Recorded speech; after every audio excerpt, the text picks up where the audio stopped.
Создание Института физического материаловедения в Бурятии, по словам самих ученых, важное и значимое событие.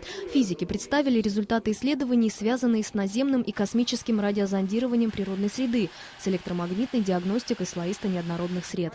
Особый интерес у молодых ученых к компьютерному конструированию материалов и нанотехнологии. Важным с нашей точки зрения являются результаты, связанные с математическим анализом, с использованием вейвлет при образовании пульсовой волны. И на основании фазового портрета пульсового сигнала можно диагностировать одновременно 12 внутренних органов человека. Исследователи тесно сотрудничают с правительством России и Бурятии. Государственной премии Республики Бурятия в области науки и техники удостоились 6 ученых. Конкурировать мы сегодня можем только научными разработками, только высоконаучной и технологичной продукцией, которая была востребована во всем мире.